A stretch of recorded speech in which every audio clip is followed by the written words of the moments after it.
So, can everyone see the presentation, Navigating Students' Digital Lives?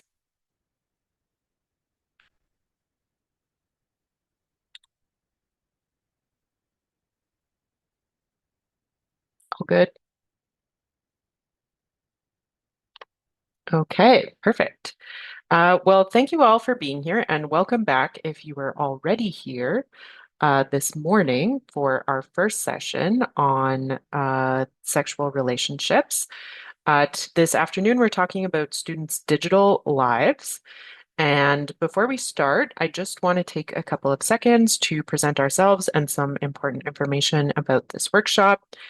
So, as you've seen, the workshop is being recorded.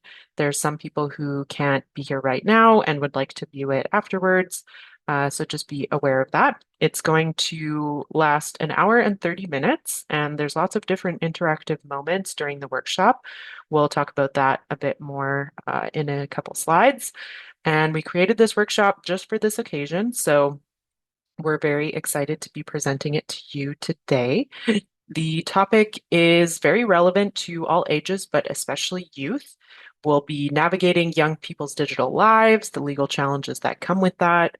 And when we think of digital life, what often comes to mind is social media, pictures, online games, discussion groups, educational platforms, screenshots, and now even AI.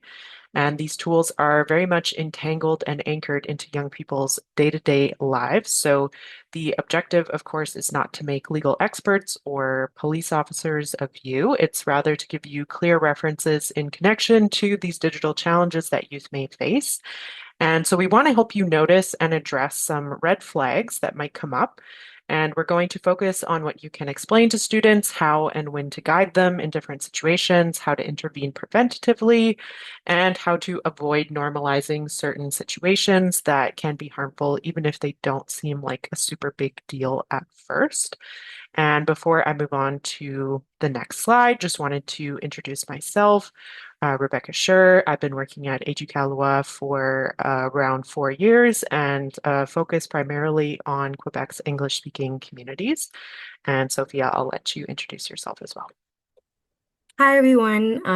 I may have met some of you at CASPA 2 weeks back in Quebec City at Chateau Frontenac.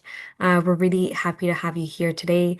I'm also a lawyer and plain language specialist, like my colleague Reb, and I have been with Éducaloi since September, so a little bit under a year. All right, so we're going to move on to the next slide. Why is digital life important? Well, for many students, the distinction between online and offline can be pretty confusing or maybe less obvious these days. A conflict can start in the schoolyard and then it can continue on Snapchat or Messenger. A picture taken in the hallway can spread across the school in just a few minutes. A rumor that's posted one evening can have consequences the very next morning in class. So, as teachers, you're often the first ones to witness the firsthand effects of situations like this. At a minimum, it can be awkward or uncomfortable for a student. They might isolate themselves, or there might be an escalation of conflict that leads to students missing class or experiencing a lot of anxiety, or losing confidence in themselves, self-esteem. So, one thing to keep in mind is that the law applies to our online interactions as well. So, even if something is only said or shared online, like on TikTok, Instagram, Discord, Roblox, Teams, or another school platform, there can still be consequences. There can still be important information for you and your students to have. So, just some examples of things that we're going to talk about today: photos and videos shared without consent, breach of personal information, cyberbullying, threats, harassment, sharing intimate images. These are some of the situations that we're going to address.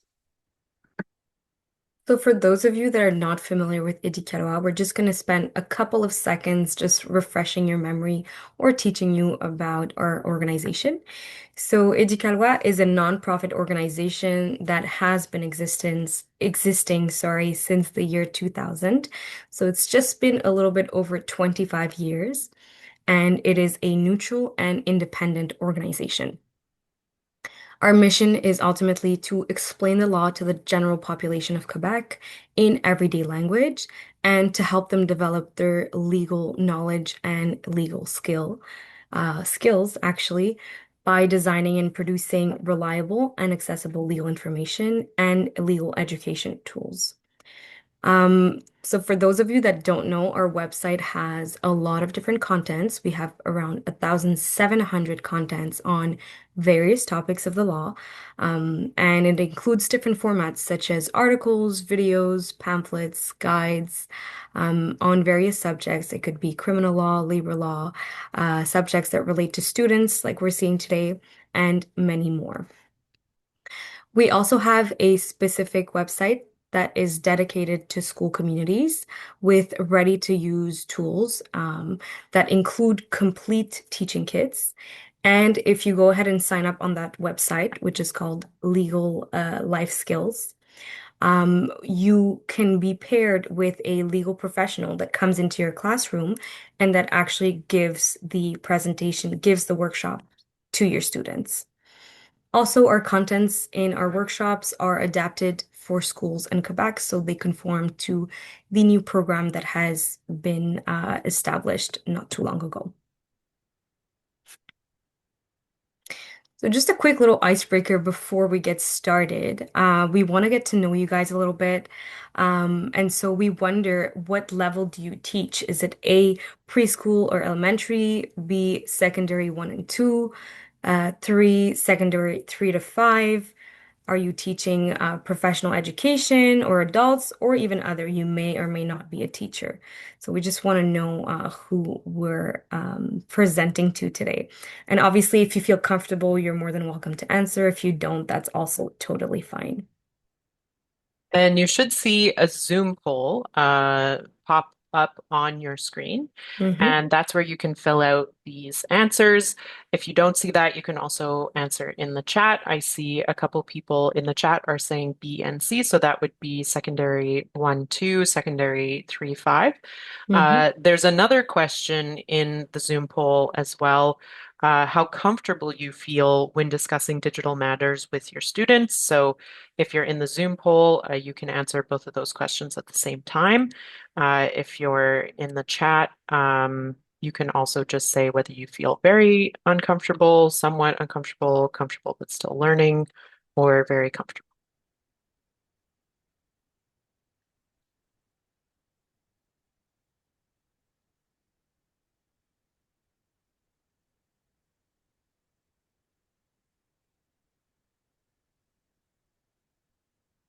It looks like almost everyone has responded to the Zoom poll. So, Sophia, if you want to comment on the results of the first question, go ahead, and then I'll take Mm-hmm. the second.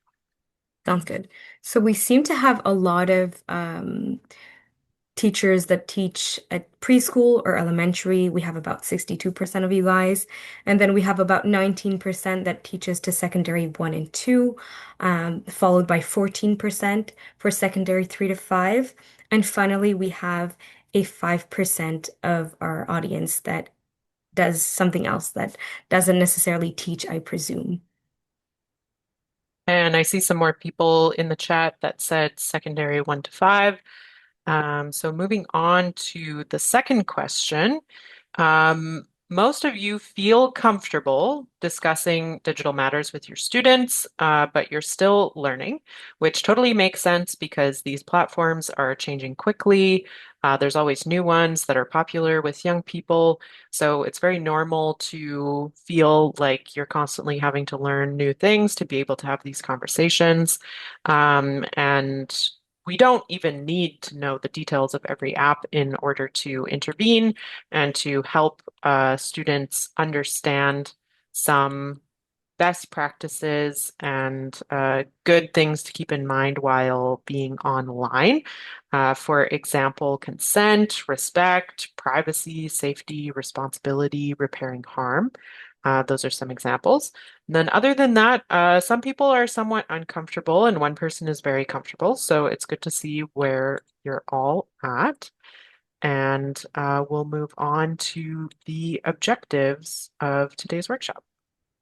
So we have a couple of objectives that we wish that you will attain by the end of this workshop. It's totally fine if it's one or two, but we're just going to quickly go over all of them. So the first one is being able to recognize the main legal aspects connected to the digital life of youth.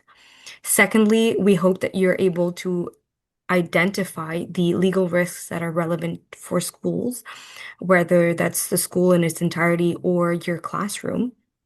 And then we hope that you're able to make a distinction between legal and illegal behaviors online, because as we will see, sometimes it is a little bit ambiguous. Some behaviors that seem harmless are actually illegal and harmful. And then last but not least, we hope that you're able to connect to the right resources and references, whether that's for you or for your students, so that you're able to redirect them to the right resources. We don't want to be dramatizing every online behavior. Obviously, young people are learning, experimenting, making mistakes, and developing their judgment, just like we did once upon a time. But we also don't want to be downplaying behaviors that have real consequences for victims and for those responsible. And so, again, just to go over the different sections we'll cover today, we're going to start with personal information and privacy. We're going to talk about images online, cyberbullying and online violence, sexual offenses, and we'll end with some resources and a little conclusion.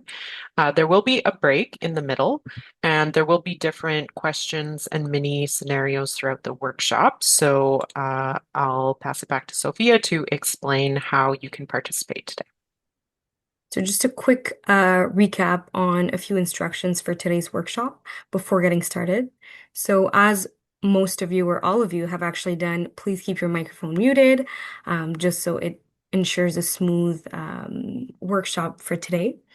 And then this workshop is pretty interactive, so get ready to participate if that's what you want, obviously. As Reb has said, we will have a few scenarios where we will be asking you questions at different times during the workshop and ask you your thoughts and opinions that you're welcome to share on the chat. And we will also be monitoring the chat. So if you do have questions or something isn't clear, we'll do our best to answer the questions that you leave for us in the chat. Just a quick distinction to make before we again get started officially. Our workshop today is a legal information workshop.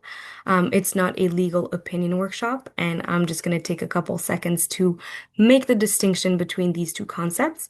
So when we talk about legal information, it's usually general information about the law, and it's an explanation of what the law says, as well as a presentation of the different options that are available to someone. On the other hand, when we talk about legal opinion, which is ultimately legal advice, it's specific information about your situation. It also involves an interpretation of the law to a specific situation. And it also involves advice about the next steps or what someone should be doing next and their chances of success. So that's not something that we're able to do today. We're only providing a legal information workshop. So if you do ask us questions that tend to resemble seeking legal opinion, we will direct you to some resources that would be able to assist you in the matter. We're also going to be covering some sections that are sensitive. This includes intimate images and online sexual exploitation. So we invite you to obviously ask your questions, but in a general way so that we don't recognize or the students are not identifiable or that the situation is not recognizable. And finally, just a few important notes on this workshop. The information presented in this workshop applies to Quebec. Some concepts, such as age of consent and criminal harassment, fall under the Canadian Criminal Code, and therefore they apply to the entirety of Canada. There are some concepts, however, that apply only in Quebec and that may not be applying in the rest of Canada. So we just wanted to take a couple seconds to bring that to your attention. All right, so here we go. It's your turn. When you think about your students and their digital life, what worries you? Share the first word that comes to mind, and I'll read out a few of the responses that we get in the chat. So, personal information, safety, oversharing, no parental supervision, trusting, safety again, yep, parental supervision, trusting. Okay, I'm seeing some themes here. Overexposure, safety, no parental supervision, scary. Okay, their feed. So definitely some common themes coming out around what young people are sharing online, what they're being exposed to online, the role of the parents in all of that, and ultimately the safety of youth online, which is definitely a top of mind concern. So I think that's a nice segue into our first session, our first section on personal information and privacy. So I'll pass it back to Sophia. So we're going to go ahead and get started with our first section, as Rep has said, that is personal information and privacy. So here we're looking at Leah's situation, and this is one of her social media pages. And so our question to you here is, how many examples of personal information can you identify here? Hint, hint, there is more than one. So you're welcome to answer on the chat, and we'll be commenting on the answers as they come in before moving forward.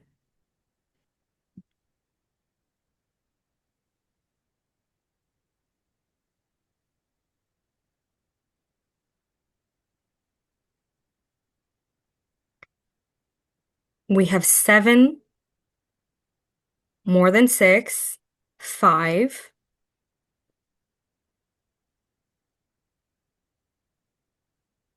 six, more than six. So the answers are around six or seven. We do have a four here, a five, 20. Excellent.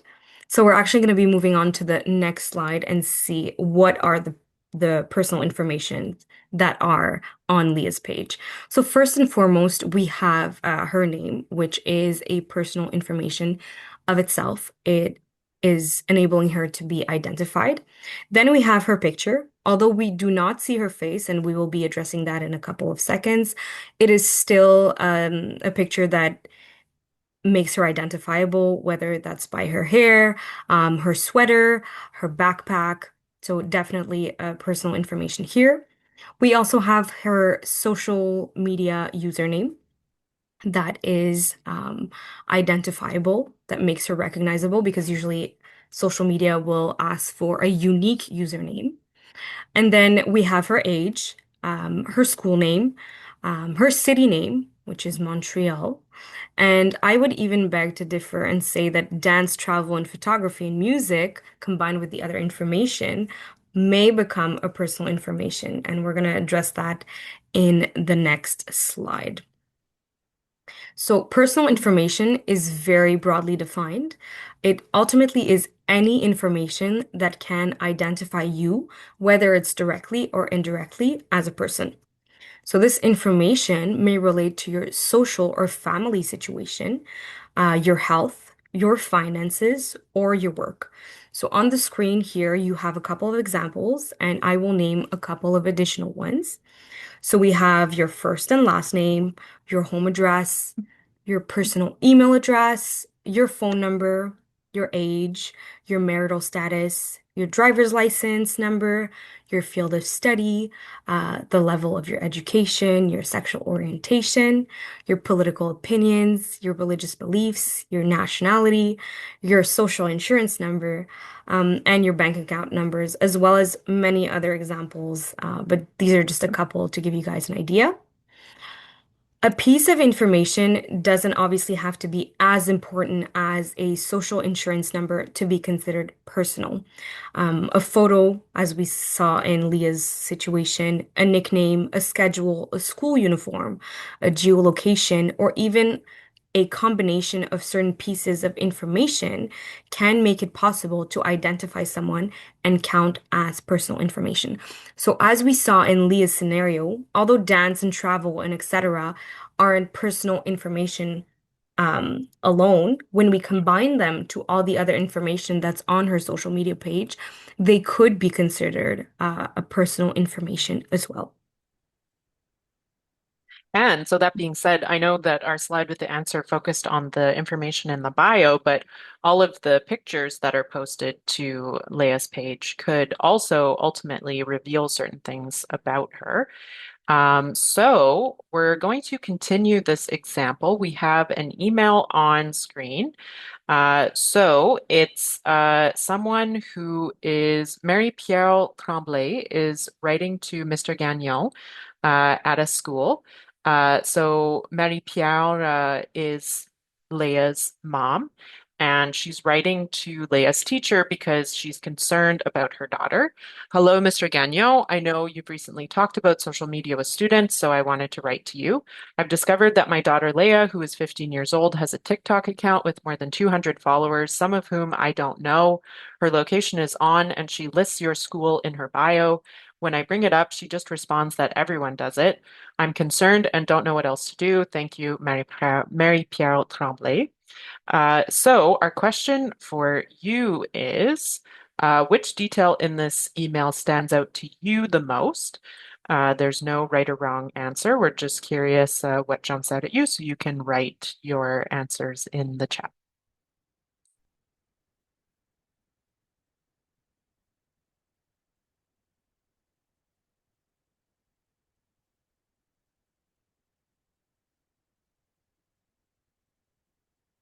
Location on.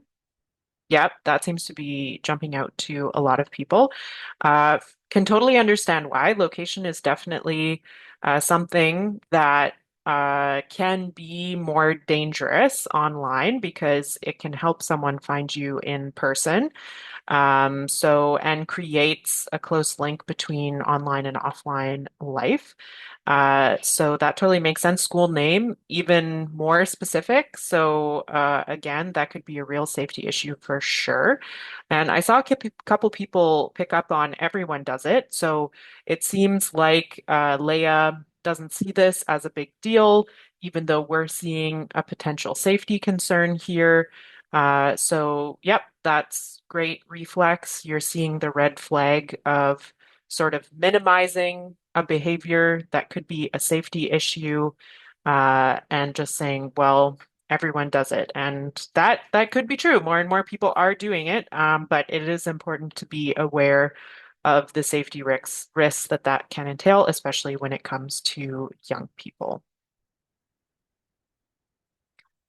So, I'll pass it back to Sophia to talk about social media. So what's interesting to know is that Canada doesn't have a law that's exclusively dedicated to protecting children's personal information. Unlike, let's say, the States, they have a specific act, which is called the Children's Online Privacy Protection Act, that is very specific to protecting children in relation to the subject. However, we obviously have some privacy laws that apply to everyone. And so this includes children, and they also benefit from a protection, from several protections, we will see. Canadian authorities are increasingly recognizing the particular vulnerability of minors. So who knows, maybe down the line, we will have an act that will be specific to children, but that is not the case for now. In Quebec, as well as most of Canada, most social media platforms set a minimal age of 13 or 14. And why is that the case? Well, in Quebec, under the age of 14, a child cannot be consenting to the collection of their own personal information. So that's a requirement that these social media platforms have set into place to try to conform to the law. Unfortunately, um, what happens is young people frequently bypass age restrictions by creating fake profiles. Because usually, if they're under the age of 14, they do need a parent or a guardian to consent to the collection of their personal information. So by bypassing these age restrictions, what happens is they face a lot of risks that include, notably, exposure to content that could be harmful to them. Then we have being contacted by people that may have harmful intentions to them. And then we have sharing personal information without fully understanding the consequences. So whether they're posting or sending the information to one person or posting to their entire page, well, then this makes it a real, well, it could be a harmful situation for them and even dangerous at times. They could be targeted by advertising or online manipulation techniques, and they could have their account suspended or deleted for violating the platform's terms of use. There are also certain features in social media platforms that increase the risks for youth and for young people. Some of these risks, some of these features, sorry, are geolocation, live streaming, obviously comes with its own set of risks. Disappearing messages, even though they're not available after a couple seconds, it can still be captured or recorded with another phone, so that increases the risks for young people. It's interesting to note that some countries have established rules and laws to protect young people. Some may think that they're drastic, other may celebrate them. But in the case of Australia and Indonesia, they have banned social media for children under 16 to go ahead and protect them and make sure that they're exposed to the less risks possible. So, we've talked a little bit about people voluntarily sharing information online and perhaps sharing too much without really understanding or thinking about the consequences. But there's another phenomenon, which you may already be aware of, which is when someone shares someone else's private information online without their consent as a way to hurt them. So, it's often called doxing, can be with one X or two X's. And some examples of information that might be shared to hurt someone include their address, their phone number, their schedule, their route, their workplace, essentially where they might be at certain times. And while it's not necessarily a crime in itself, it's not named in the criminal code, it's obviously a behavior that can have really serious consequences. And so typically, what might result from this behavior or what might be the solution would be a civil lawsuit where the person whose information was shared without their consent has to go to court to ask for money from the person who shared it to make up for the harm that it caused them. But it can lead to criminal charges in more serious cases that would be considered criminal harassment, which we're going to talk about in a few slides, or a threat or promotion of hatred against a specific group based on religion, ethnic origin, or sexual orientation. So we're going to talk about those crimes in more detail later. We just wanted to make the link right now. And so our last activity for this section is to take a look at this scenario. So it's a group chat between some different students. And so Lucas says, does anyone have the math homework answers? Emma says, not me, sorry. Matthias says, me neither.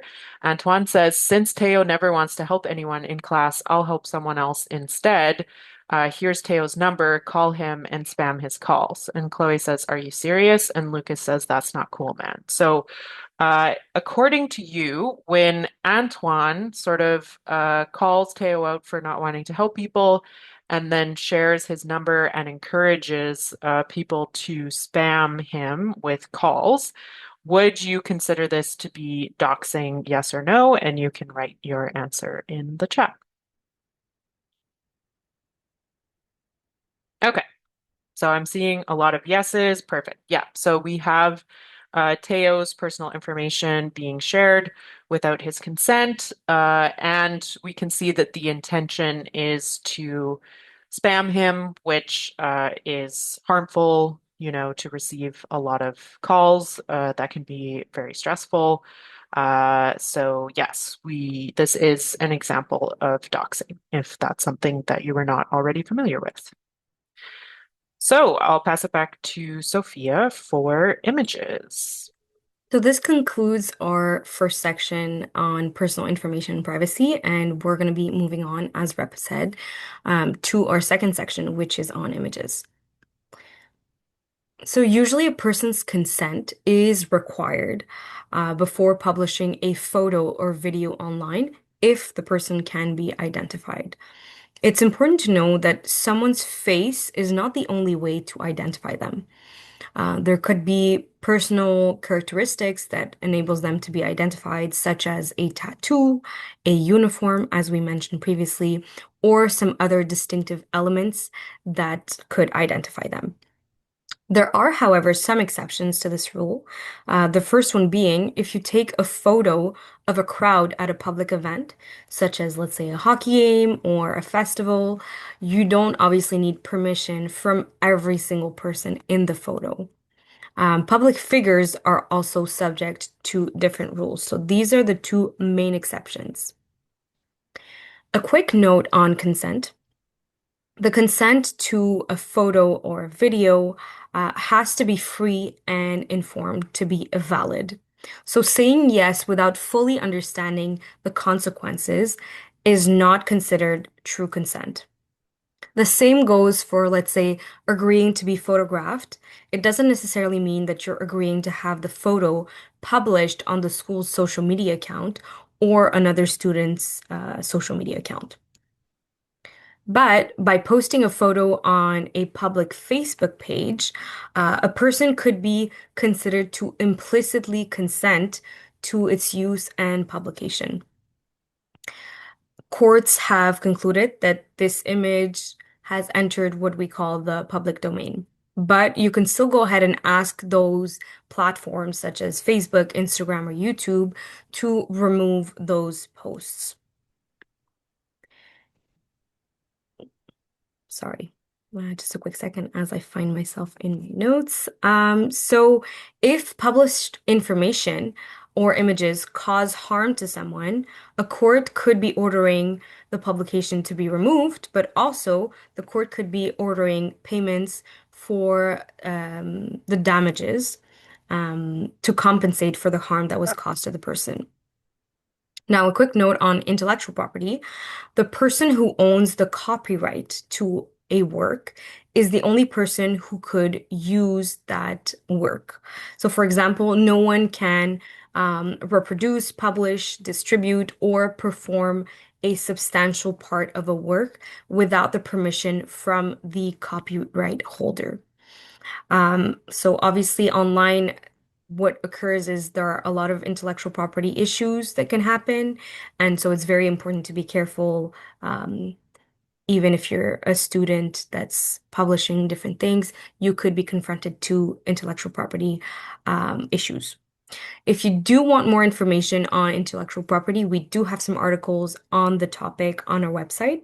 So we recommend that you visit it if you are looking for further inquiries.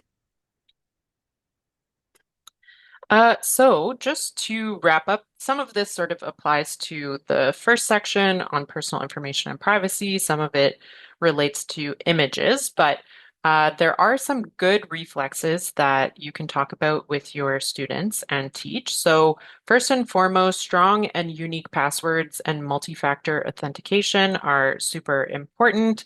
If we think about how much important stuff we have in our accounts online, someone being able to have access to that can allow them to steal our identity or our money directly.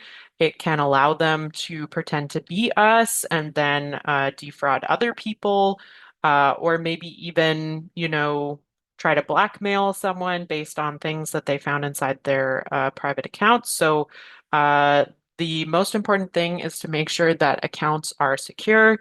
So there's many resources online about how to build a good password. That could be an activity in class to brainstorm some good passwords containing lots of characters, uppercase, lowercase, letters, numbers, symbols, things like that, but also something that is not your birthday, is not your address, is not any other information that someone who knows you could easily guess. Something that's random, and password managers can help store a bunch of unique and complex passwords so that you don't have to remember them yourself. And multi-factor authentication. Uh, that way, if a password is used, it's going to prompt someone on their phone, on an app, um, just to make sure that it's them. Some other things to consider, if you're on public Wi-Fi, then your traffic can be viewed. So avoiding sensitive activities like online banking on public Wi-Fi, making sure that you're doing that at home on your own Wi-Fi network, or you're using cellular data that is more secure than public Wi-Fi, making sure that antivirus software protections are up to date, and that you're being careful about where you're going online, reviewing your privacy settings. That's more about making sure that the apps that you or your students are using, that the we're aware of what information is being shared with the app or with other people on social media, that we're okay with that, that meets our needs and expectations. Thinking before posting. Young people are impulsive. They're still figuring some of these things out. So it could be interesting to do an activity where you kind of talk about some different things that people post and what the pros and cons of that are, and some questions to ask yourself before you decide to post something on the internet, and also asking for help quickly. Things happen, and the most important thing is for young people to feel comfortable going to someone older with more experience that they can trust to help them out if they have gotten into a bad situation and they need that. So building that relationship of trust, making sure that your students feel like they can come to you or their parents or someone else at school or another resource, so that they get the help that they need and can hopefully deal with a situation before it gets worse. So we've made it to the break. And I see that we're about 3 minutes ahead of time. So we're going to take about a 5 minute break. But if, based on the first two sections, you have some questions that are coming to mind, you can put them in the chat. We'll see if we have time to address one or two after the break. And I'm also going to look at some resources that I can add to the chat that you can share with parents, because I noticed parental supervision sort of came up a lot. So I'm going to share some things directed at parents that maybe you could share with the parents of your students to put some of these things on their radar and try to get them involved. So enjoy your 5 minute break, and we'll get started again at 2:12.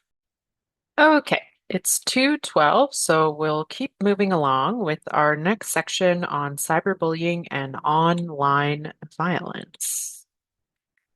So, before we get into some of the things that are not okay, let's talk about what is okay, good, and allowed.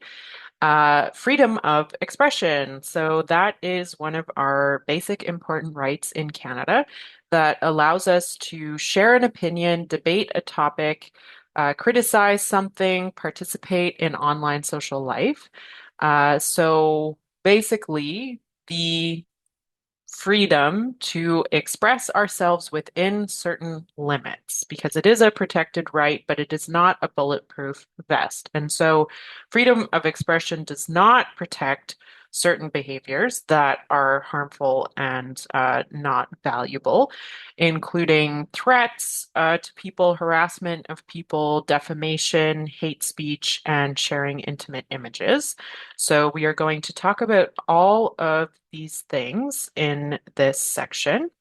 I see there is a question in the chat. I would like to know if there are any new laws currently in place regarding AI generated images using a real person's face but adding an AI body background. I know someone who was a victim of this in Sec 2 3 years ago. A boy in school posted a picture on his social media of a naked AI woman, but using the underage classmate's face. Both the school and the police had no idea how to handle it because AI is so new. Thank you for that question. That is relevant to some things we're going to talk about in this section. So um, we'll come back to that on the appropriate slide because it is happening. It's an important example to address. So just to open up this section, we have another group chat for AP Chem. So let's say, again, the student in our previous scenarios, Leah, is showing you or someone at your school a screenshot from a group chat. And for the past 2 weeks, some students have been posting mocking comments about her almost every evening. So we see Jake say, Emma, you're actually so annoying. Tyler, why are you even still here? Mia, nobody wants you around. LOL. Ethan says, we're all thinking it. Olivia says, stop playing victim. Noah says, oops, the fact that you think people like you is crazy. Ava says, for real. And Lucas just says, dot, dot, dot. Not sure if that's positive or negative in this context. So the group has a lot of members. Leah explains that she no longer replies to the messages and is almost afraid to come to school because everyone is ganging up at her. If you had to describe the situation in one word, what would it be? And I see we have many people saying cyberbullying in the chat. Someone added attacking, anxiety. So, yep, that's definitely on the right track there. Bullying, intimidation. That is it, exactly. So, cyberbullying is a form of bullying that relies on digital technology. So, it can involve, oh, insulting or humiliating messages. And I'll let Sophia take it away for the rest. Mhm. So, as Rebecca has introduced, it can involve, like we said, insulting or humiliating messages, but it can also involve online rumors, the manipulation of photos or videos, fake accounts, and many more. What's unfortunate with cyberbullying is that there are some aggravating factors that are not as present for regular bullying or not present at all. And the first one is the rapid spread of information. Obviously, we're dealing with online technology, social media, so things are shared within seconds. A second aggravating factor is being exposed to a large audience. Obviously, online, we can reach hundreds of thousands of people, so the large audience is also an aggravating factor. Then we have the challenge and the issue of relative permanence of online traces. Although we can request for contents to be taken down, it's much harder for contents to be taken down permanently than, let's say, a picture that's printed at school. Then we have the issue of screenshots, anonymity. So a lot of people feel more comfortable because they do have a certain layer of protection that is anonymity. So that can also be a challenge when we're dealing with cyberbullying. And then there's the issue of repetition through sharing or reposting. It doesn't necessarily have to be the person that's posting, but if people or students are reposting the image, that is also an aggravating factor. And finally, the victim being accessible 24/7 is also another factor that is aggravating. Whether even if they're not accessible during the time that the comment or the rumor has been posted, they will inevitably see it because they do have a phone and they usually do have a social media account. So, if we move on to another topic that's relevant in connection to cyberbullying and bullying in general, in Canada, the age of criminal responsibility for youth starts at age 12. So, starting the age of 12, a person can be held criminally responsible. And so the consequences will vary. You see in front of you in this PowerPoint different types of consequences that will vary depending on the seriousness of the behavior. So, first and foremost, we have the extrajudicial measures, where the police can give a warning and refer the teen to a community justice organization. Usually, it's for offenses that are not as serious. They're going to kind of give a warning. It's going to be the first instance where they're going to interact with the police. So sometimes they could be more lenient. Then comes the judicial sanction. That's for more serious offenses, where the teen has to take steps to repair the damage caused. And then through different methods, we see several variations, whether that's through community service, mediation, or education. And then last but not least, for very serious offenses, the teen will appear in front of a specialized court that we call the youth division, and they will be allowed to receive legal assistance in the matter.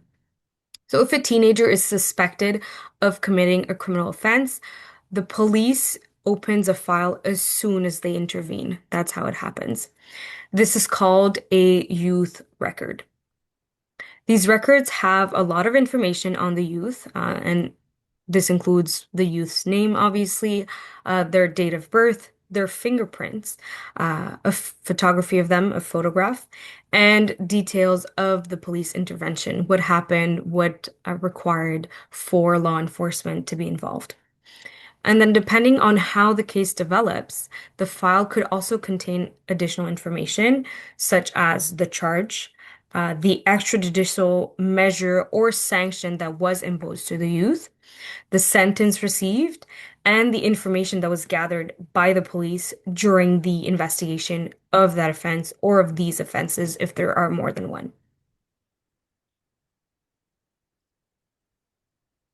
So we're gonna continue the subject with a quick scenario that we have here. So we're still dealing with Leah, and Leah has received a voicemail from an unknown caller that says, Leah, we know where you live. You'd better keep a low profile next week, otherwise you'll regret it. She has been receiving similar messages every evening for the past week. So, within reason, she is afraid to walk home alone, whether it's from school or anywhere she goes. So, our question to you is Is this scenario, is this voicemail, a criminal threat? So, we encourage you to write your answer on the chat, whether yes or no, it is a criminal threat. So, already we're seeing a lot of yeses. Yes, it's a criminal threat.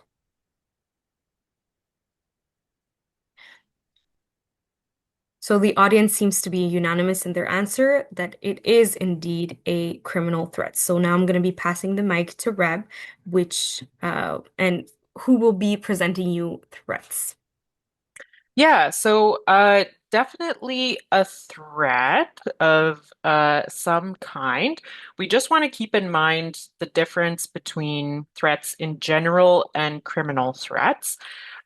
So a criminal threat, it can be a crime to threaten to kill or injure someone, kill or injure an animal, burn, destroy, or damage an item. And this is still the case even if the person making the threat doesn't have the intention to see it through. So, Leah, we know where you live. You'd better keep a low profile next week, otherwise, you'll regret it. It's a little unclear in this case. Referencing someone's location suggests that someone might come there and do something. So that's certainly scary and threatening. What that is a little bit unclear. Otherwise, you'll regret it.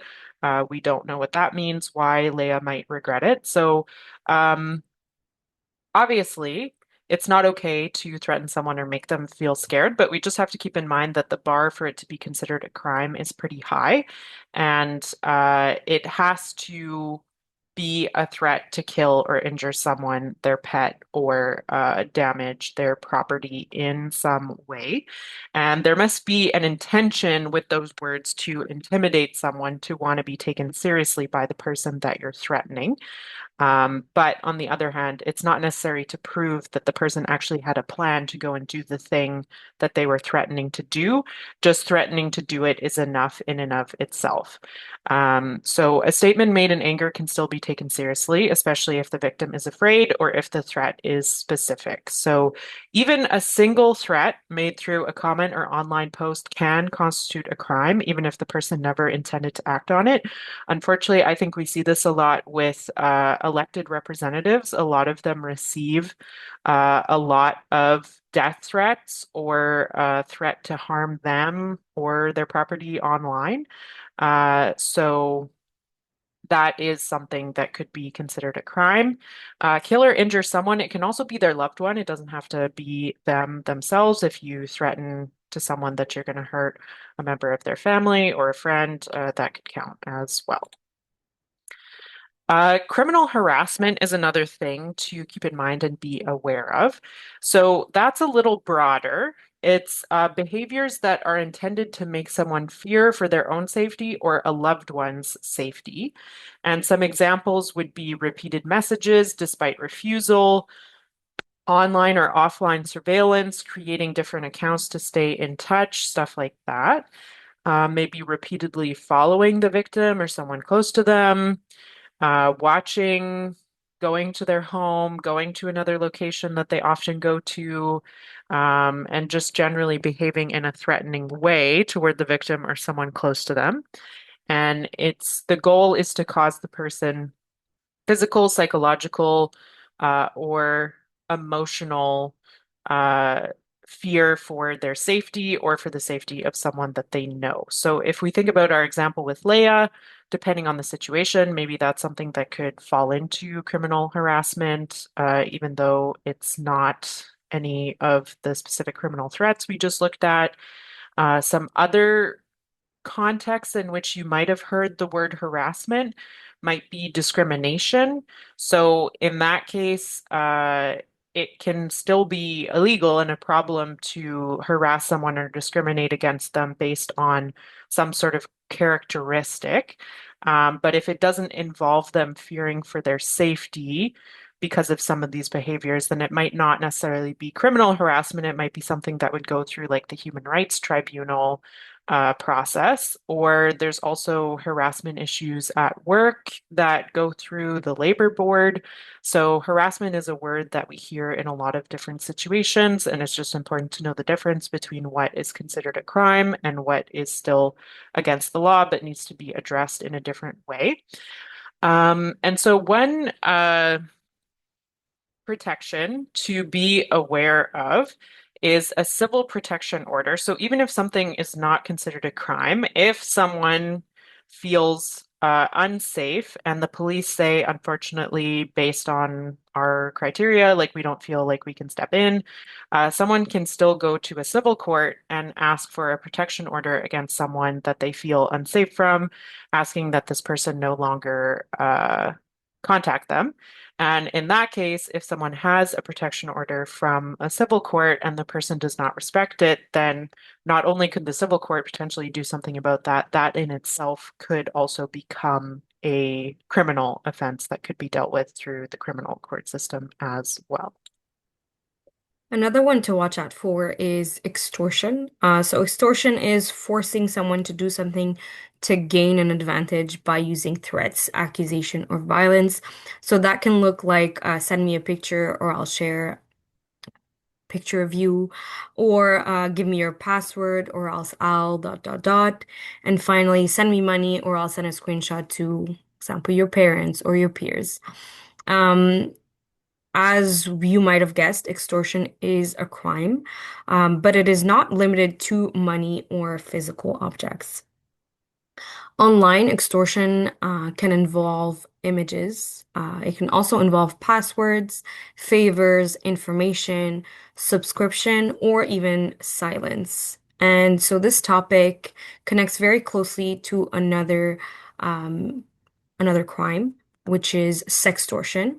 And sextortion is ultimately threatening to share an intimate image in order to, once again, obtain whether it's more images, money, or certain behaviors. So these two crimes are intrinsically linked, excuse me.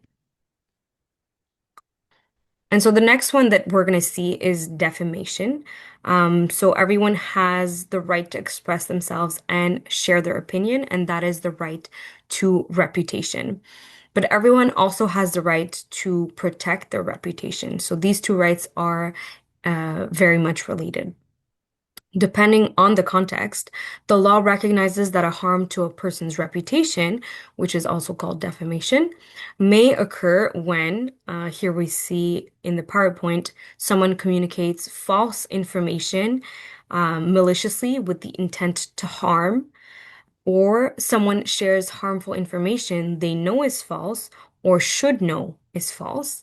And then finally, someone shares true information in order to mock, humiliate, or expose a person to hatred or contempt. So what's important to know is the same rule applies in both in person and online.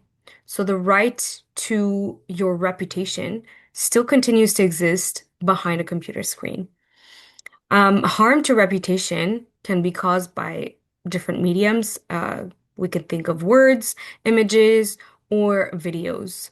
So, for example, sharing a picture in which someone appears embarrassing or unflattering could be a damage to their reputation. Also, what's important to note is that a victim could seek financial compensation, which we call in legal jargon damages, if they suffer a type of harm.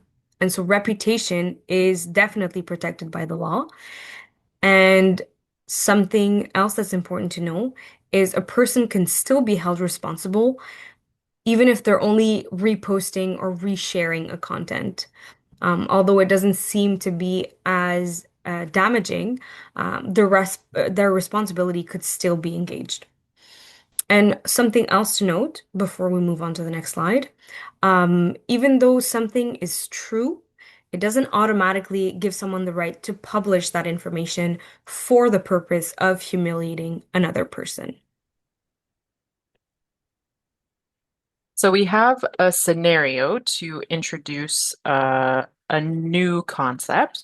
So let's say that a school posts a video and someone in the comments says, "No wonder this school is going downhill with all these immigrants invading the classrooms. What do you expect?" And the comment unfortunately received several likes. Let's say it was even shared in several groups. How would you describe this situation? What is this behavior that we're seeing in the comments?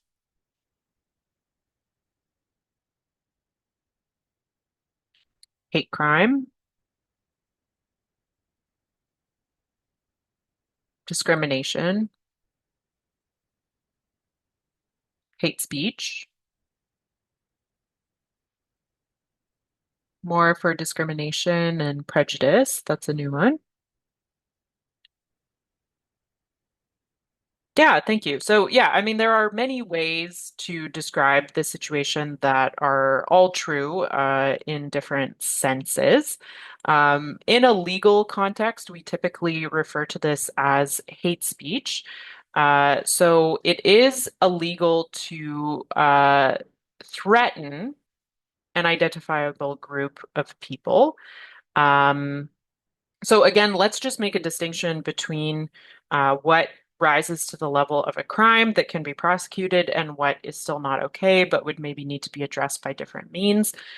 So for something to be a crime, it really has to be threatening harm against an identifiable group of people that are being targeted based on their skin color, religion, sex, etc. Uh, in that case, it's something that can be considered a crime.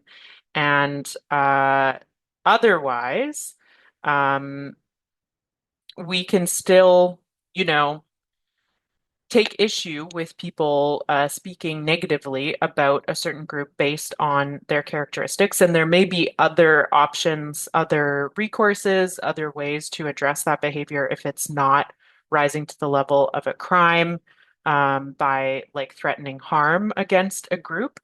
So it's not simply expressing hatred toward one person, it's really targeting an identifiable group and sort of trying to whip up like hatred, violence, animosity towards this group that is sort of being presented as though it could be acted on. But again, if we're talking about threats, it doesn't matter if there's a plan to commit violence against the group or not. Just talking about committing violence against the group is enough. And so that's an example of a limit to freedom of expression. Because this is a harmful form of speech that does not add value. And so that's something that we can, put limits on. And in this example, people with a certain immigration status are the group being targeted, but it could be based on other things like skin color, religion, nationality or ethnicity, race, sex, sexual orientation, gender identity or expression, physical or mental disability. There are basically identifiable groups named in the law that are distinguished by certain characteristics that are protected, and we can't discriminate against someone on the basis of those characteristics. So, if it's not something that's considered a crime, the other option would again be human rights.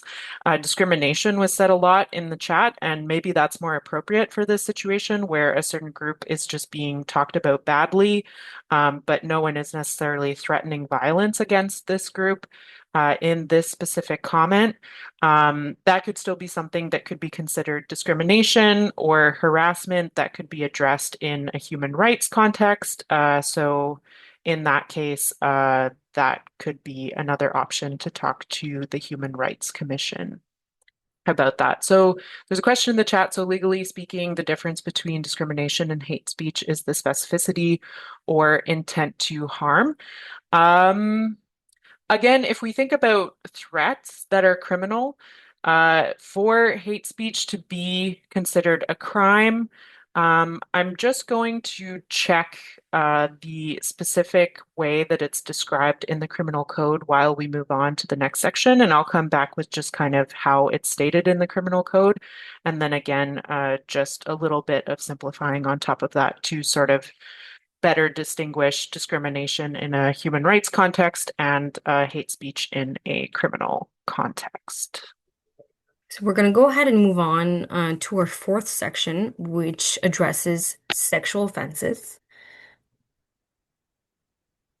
So obviously, this is a very important topic and highly relevant topic, since in the age of technology and digital media, students and people in general are more exposed to this phenomenon. So it begs the question, what is an intimate image?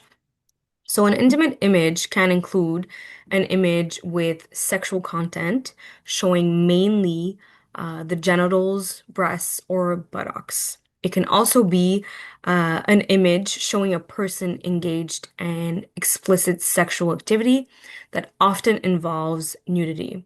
So, this could be, for example, sexual intercourse, a sexually suggestive pose, etc. It can also include the face or not. So the face is not a mandatory element for it to be an intimate image.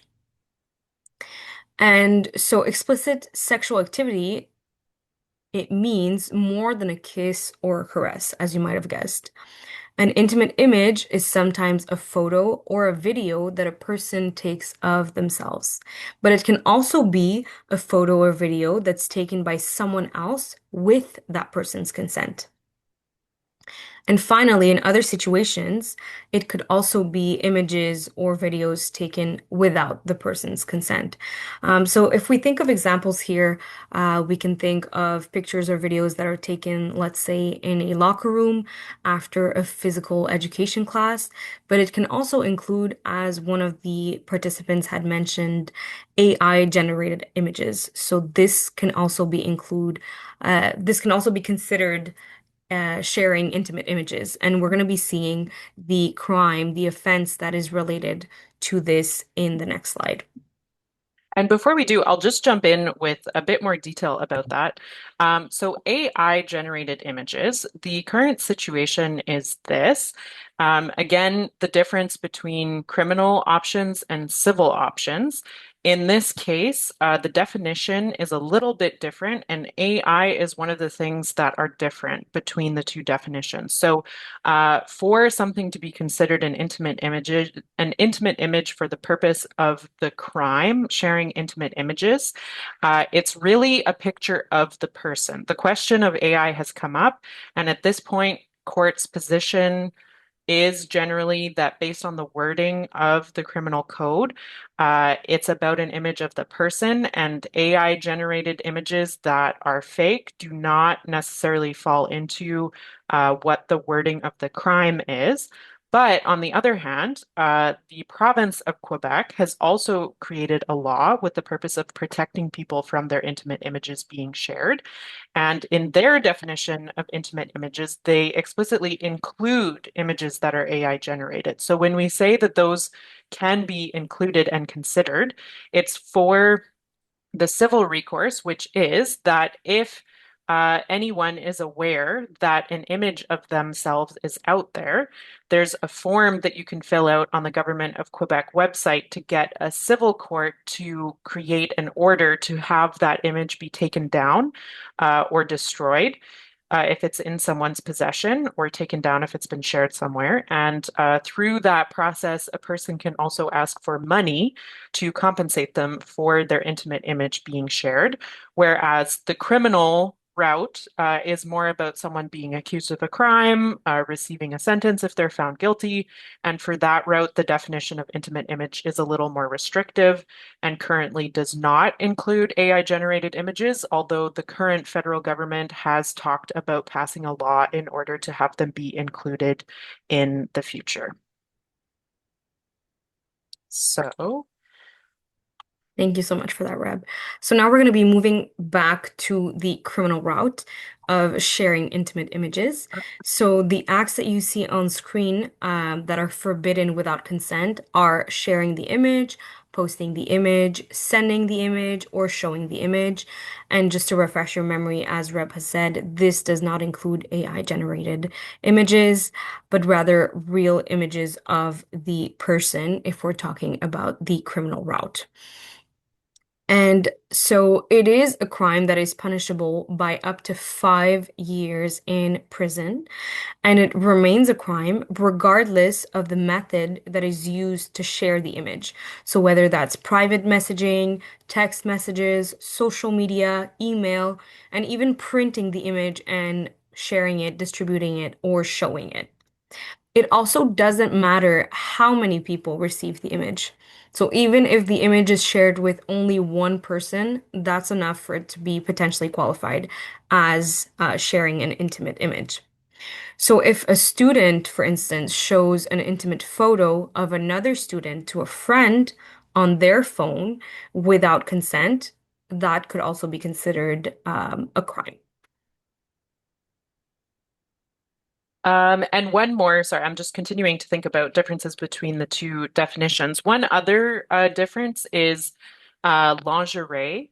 That's another question that had sort of come up. And according to the wording of the criminal code, there have been some courts that said a person wearing lingerie doesn't necessarily fall within the very restrictive definition they have for the purposes of the crime. But again, the provincial definition, if you just want that photo taken down, or if you even want the possibility of maybe getting some money for someone having shared your image without your consent, in that situation, photos of yourself in lingerie could potentially be considered for that civil route if they were shared without your consent. And the other thing to add when we're talking about young people is child pornography. So this is another crime.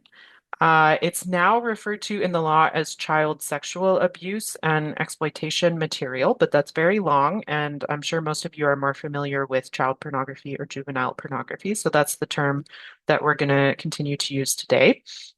And so again, in this case, it's not just about, well, okay, so when someone is under 18, we have again a bit of a different definition because the purpose is to protect young people as much as possible. So, whereas the crime of sharing an intimate image for adults needs to be a photo or a video of a naked person or their private body parts, very specifically defined, or them having sex.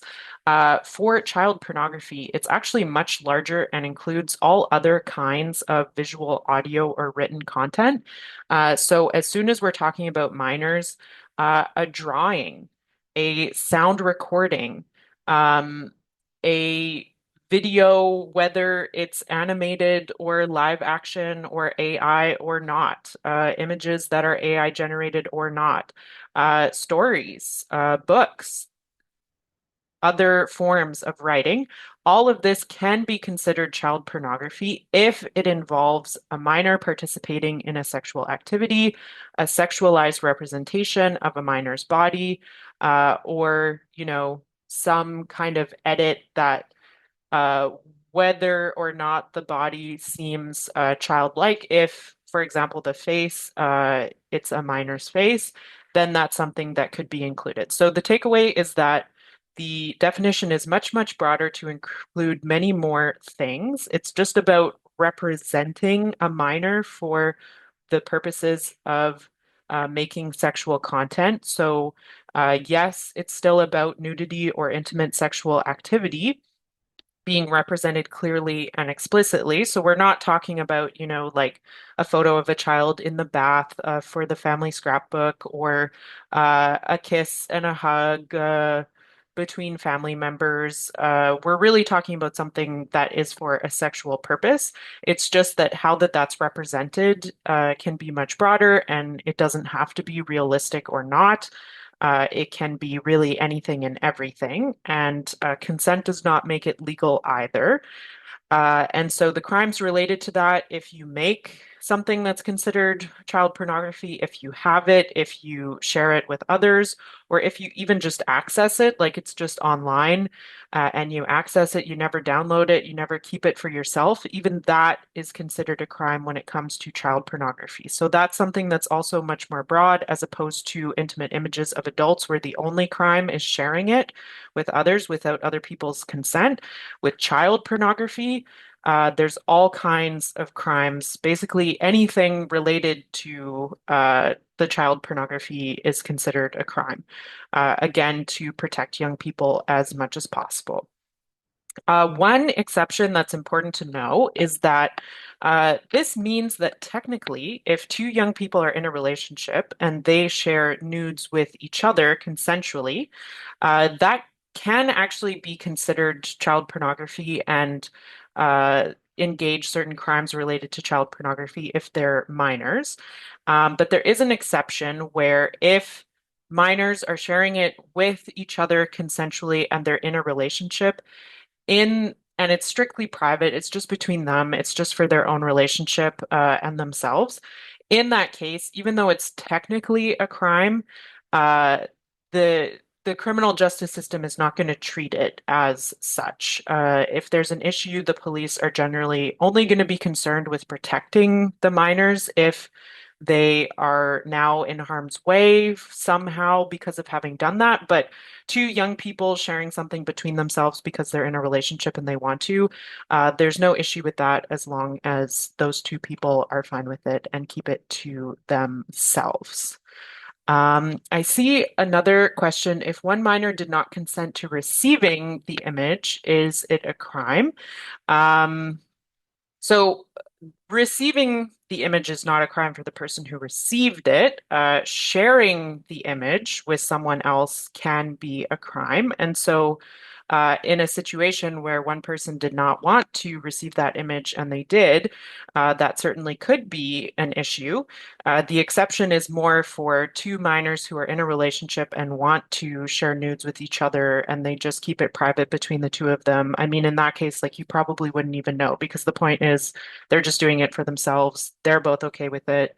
Nobody has an issue. It's all good. So, if a minor does not want to receive an image and they do, then that could certainly be a problem for the person who shared it.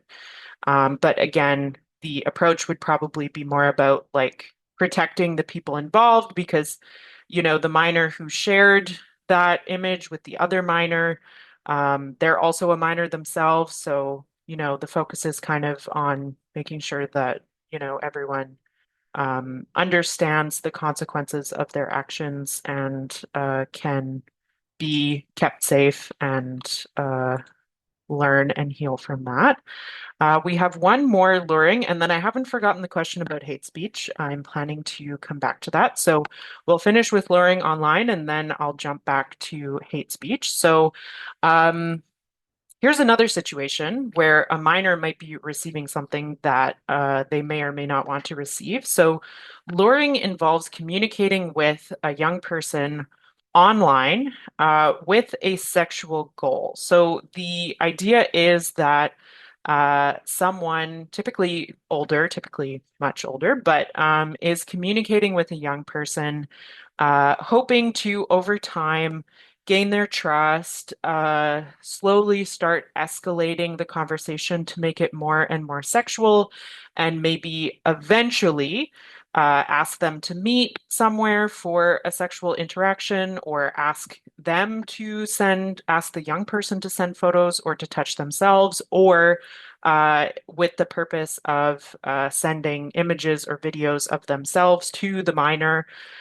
So in this situation, even just communicating with a young person for that purpose and trying to manipulate them towards like a sexual goal, that in itself can be a crime, even if that goal was never reached. Like, even if the people never met, even if the young person never sent videos, never touched themselves, even if the older person never sent any of those things. Um, if it's clear from the conversation that that's what the older person ultimately wanted and was trying to get the young person towards, that in itself can be a crime. And then, of course, depending on the age of the young person, it can be a crime to share sexual material with a young person. So, like a photo or a video of yourself, if the minor didn't want to receive that and you're sending it, or even if they said that they wanted it and later they felt uncomfortable, there's like ages at which that's not okay. We're not going to get into all of the details about that, but ultimately just know and keep in mind that if a young person is coming to you because they received something that they're uncomfortable about, uh, they can get help. There are things that can be done about that, whether or not the other person ends up being charged with a crime. The most important thing is just that the young person feels like they can talk to people, get help, and work through and move on from that and be protected from that in the future. So if we just return to hate speech for a moment, I'm going to read what's in the criminal code, which will not be very clear, but just so that you know exactly what it says. There's two things that are kind of related. Every person who advocates or promotes genocide is guilty of an indictable offense, a crime. And then also, everyone who, by communicating statements in any public place, incites hatred against any identifiable group where such incitement is likely to lead to a breach of the peace is guilty of an indictable offense or crime. So the second one is more what we were talking about in our slide. And the reason we're talking about threats of violence is the where such incitement is likely to lead to a breach of the peace. That is part of the definition of the crime. So it's not enough to just be inciting hatred against the group, the identifiable group, for it to be considered a crime. The things that are being said must be likely to lead to like a breach of the peace could be interpreted as like some form of violence against that group. So that's why we're saying that if it's just, speaking negatively about an identifiable group, sharing stereotypes, that is still considered like potentially discrimination or harassment. It's still okay. But yes, I would agree that the example with the school is not necessarily hate speech, since there is no threat of violence, encouragement for other people to commit violence against this group in that specific comment. But let's say that it got picked up by other groups. And that was more the tone of the conversation in those groups, like, oh, we've got to do something about this. We need to get rid of this group. They don't deserve to be here. We got to like scare them off. Like in that context, we could be more so getting towards the crime of hate speech. But again, even if we're not at that level, it's still not okay. And there are other things that we can do and conversations that we can have to try to make our society inclusive and safe for everyone. So, We're last now section. going to move on to our last section, which is on resources and then a quick conclusion. So I'm going to pass it back to Reb to address the different resources that are available to you. Yeah, so the CAVACs are organizations across Quebec that offer frontline services for victims of crime. So they offer support, information, assistance with going through legal or psychosocial processes. Parlons Droit is a service run by Montreal's Young Bar Association. So it's like a one-on-one information service. Tel Jeune is a service for youth aged 12 to 17 that's more geared towards listening, helping the young person sort of like work through something that they're going through, and either just feel better through talking or be referred to other resources or help them decide what they're going to do about something. So that's available by phone, text, or chat, and they offer support for issues related to violence, relationships, sexuality, or emotional distress. Kids Help Phone is a very similar service. It's an online mental health support service for young people available 24/7 across Canada. Cyber Tip is a website for reporting child pornography. So, this resource can also help youth and parents when an intimate image of a minor is being shared online. And Need Help Now is a website offering support for young people experiencing cyberbullying or online extortion. So if you know any other resources, whether local or otherwise, that you think could be helpful to everyone here today, please feel free to post links or names of resources in the chat so that we can all benefit. So here we have a poster that Éducaloi has made that ultimately recaps most of what we have seen today, that you're able to actually order online if that's what you would like. So I'm going to go ahead and paste the link to order Éducaloi's product on the chat if ever that's something that you would like. And if you would like access to this poster, you can go ahead and scan the QR code, but I'm also going to go ahead and paste the link of this poster so that it's easily accessible to you.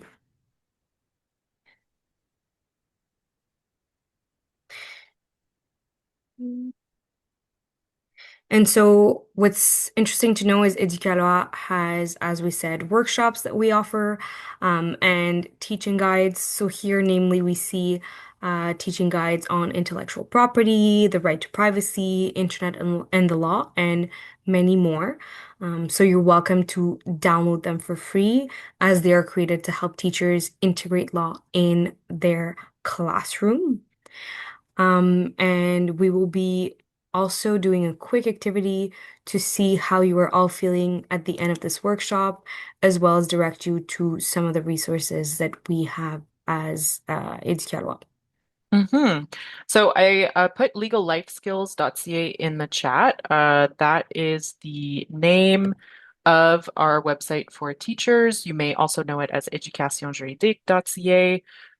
It's just an English URL. I see that there is an annotation on my screen, so I'm just gonna try to get rid of that. Perfect. Okay. So our final activity is heart, head, hands. So just to end, if you'd like to share something that you're feeling, that would be heart, something that you're thinking, that would be head, or something that you want to do, that would be hands, just based on the information that you've received today.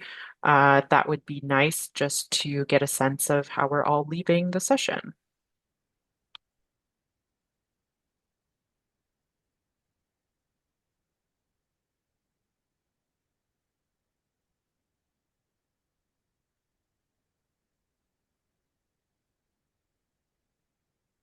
This was great. Thanks. I am ordering the posters right now. This was really useful.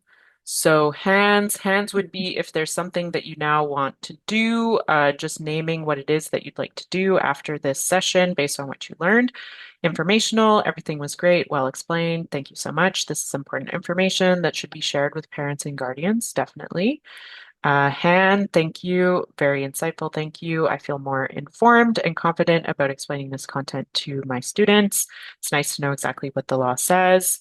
Thank you so much. So thank you. Thank all of you for being here today. And I see a question. Is there someone who could come in and talk to the students? So on our website, legallifeskills.ca or educationjuridique.ca/en, we do have a selection of workshops that you can order for your students in class.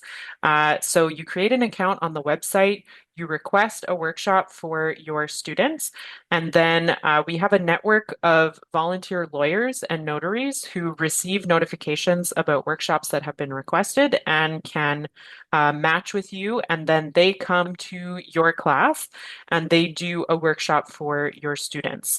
So that's something to consider. We also have ready to go teaching guides, as Sophia mentioned, that cover some similar topics to what we talked about today. So if you want to continue this conversation with your students, Internet and the Law is one example of a teaching guide that you might want to look into using and integrating into your curriculum for one of your courses. And we also do some partnerships with Learn. Look up Learn and see if you can participate in one of our cohorts because the last two falls, we've done Internet and the Law together in collaboration with you as teachers. And so in that case, it would be us from Éducaloi that would do some virtual sessions and you would do some in-class sessions. So those are all options for sharing this information with your students and getting us into your classrooms. Secondary 1 to 5 only. That's a good point. I think for the teaching guides, we do have some that are aimed at elementary. The in-class workshops could very well be secondary only. Thank you for bringing that to my attention. I did forget about that. Um, and if it would interest you to have that opened up to elementary, we'll take that feedback and we'll bring it back to the team to see if we can explore that in future years. So the final thing before you go, we do have an evaluation form for this workshop. So if you have a couple minutes to fill that out, that's very helpful for us to know what worked well, what could be improved.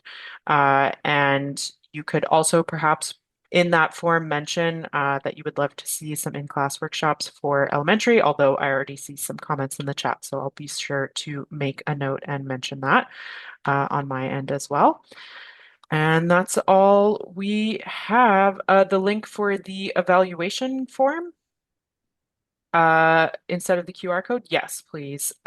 Sophia, uh, if you could go into the Teams and see if you Mm-hmm. can find if the link that you see in Teams takes you to the back end, you can generate a shareable link Okay. once you're in there. So Sophia will share a link in a I minute or think it's two. this way. Mhm. And in the meantime, thank you all so much. Thank you everyone for your participation. It was great to present to you today. Thank you.